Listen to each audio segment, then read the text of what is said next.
और शायद हम में से बहुत लोगों ने इसको बचपन में निकालने की कोशिश भी की थी स्पीकर से। इस मैग्नेट में नॉर्थ एंड साउथ पोल होते हैं दोनों साइड में, जो हमारे किसी भी काम के नहीं है। तो इन दोनों पोल को एक साइड में लाने के लिए टॉप और बॉटम प्लेट सेट करते हैं। टॉप प्लेट एकदम फ्लैट शेप में होती है, लेकिन बॉटम प्लेट कुछ इस टाइप की होती है जिसको इस होल में से ऐसे सेट किया जाता है। और अब टॉप प्लेट नॉर्थ पोल का काम करेगी और बॉटम प्लेट यहीं पर अपना साउथ पोल रिप्रेजेंट करने लगेगी। लेकिन ध्यान रहे, बॉटम प्लेट सिर्फ नीचे वाले सरफेस से ही टच रहती है और कहीं भी टच नहीं करती है। यहाँ पर बीच में थोड़ा सा गैप भी रखा जाता है। टॉप प्लेट पर बास्केट को सेट करते हैं। इसकी डिजाइन कुछ इस टाइप की होती है कि यह साउंड को फ्रंट साइड में पुश करने का काम करती है।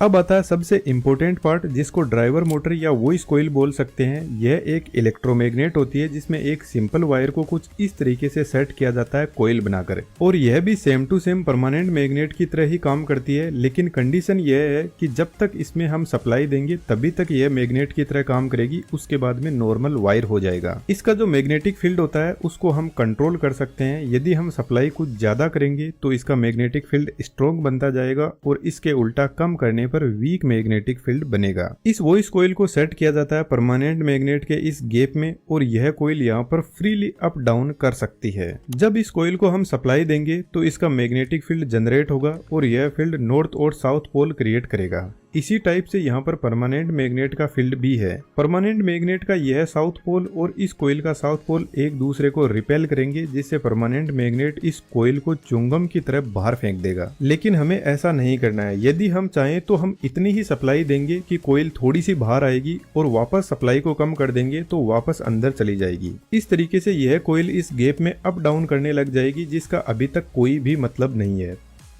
तो फिर हम इस कोइल पर सेट करते हैं स्पाइडर, और स्पाइडर पर सेट किया जाता है कोन, जिसको डायफ्राम भी बोलते हैं। यहाँ पर स्पाइडर का काम होता है वो इस कोइल और कोन को परफेक्टली अलाइन करके रखना। कोन ऊपर से कुछ इस टाइप से ऊपर उठा रहता है, जिसको सराउंड बोलते हैं। यह बेसिकली एक स्प्रिंग की तरह काम करता है, क्योंकि यह कोन को अप डाउन करवाने के लिए स्पेस प्रोवाइड करवाता है। और यह लो हमारा स्पीकर बनकर रेडी। अब मैं आपको एक बार सबवूफर की डिजाइन बता देता हूँ, जो सिर्फ डीप बेस जनरेट करता है। एकदम डिट्टो स्पीकर के जैसा ही होता है, लेकिन इसका जो डायफ्राम है इसकी थिकनेस ज्यादा होती है और थोड़ा हार्ड भी होता है। इसके चारों तरफ जो सराउंड होता है वह साइज में भी बड़ा होता है और डायफ्राम को ज्यादा मूवमेंट प्रोवाइड करवा सकता है। अब डायफ्राम की थिकनेस ज्यादा है और हार्ड है, तो सिंपल सी बात है, नीचे वॉइस कोइल भी हमें भारी लगानी पड़ेगी ताकि वह डायफ्राम को मूव करवा सके। तो यहाँ पर भारी वॉइस कोइल लगाई जाती है, जिसकी वजह से यह ज्यादा इलेक्ट्रिसिटी कंज्यूम करती है, और ज्यादा इलेक्ट्रिसिटी कंज्यूम करेगी तो हीट ज्यादा जनरेट होगी, और हीट जनरेट होगी तो फिर यहाँ पर छोटे विंडो दिए रहते हैं कूलिंग के लिए। अब वॉइस कोइल भारी है तो हमें परमानेंट मैग्नेट भी हेवी लगानी पड़ेगी ताकि यह स्ट्रॉन्ग ऑपोजिशन क्रिएट कर सके।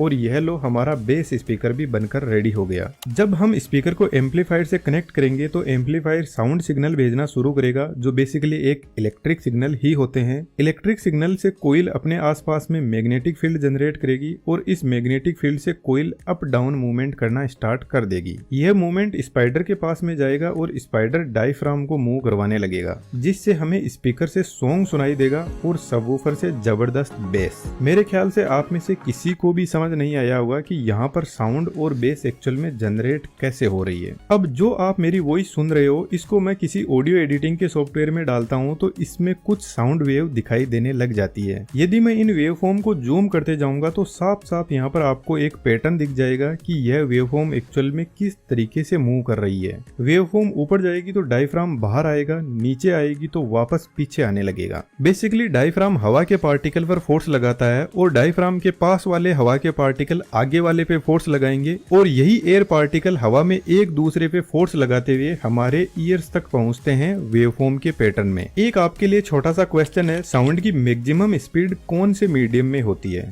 अब समझते हैं कि यह बेस फ्रीक्वेंसी कैसे जनरेट करता है। यह जो सॉन्ग में फ्रीक्वेंसी का पैटर्न है, इसमें मल्टीपल फ्रीक्वेंसी अवेलेबल है। इसमें हाई फ्रीक्वेंसी, लो फ्रीक्वेंसी और मीडियम फ्रीक्वेंसी भी है। अब यहाँ पर हमें फ्रीक्वेंसी को डिवाइड करना है। यह काम या तो एम्पलीफायर कर सकता है इंटरनली, या फिर स्पीकर और सबवूफर अपनी डिजाइन के हिसाब से खुद कर सकते हैं। तो स्पीकर होता है वह लो, हाई एंड मीडियम फ्रीक्वेंसी पर काम कर सकता है। तो आपने देखा होगा स्पीकर के पास में थोड़ा बहुत अपना खुद का बेस भी होता है, और उसके पास में ट्विटर जैसी अपनी खुद की झंकार की साउंड भी होती है। तो बेसिकली यह सभी स्पीकर का एक कॉम्बिनेशन होता है जो सब टाइप की फ्रीक्वेंसी को बजा देता है।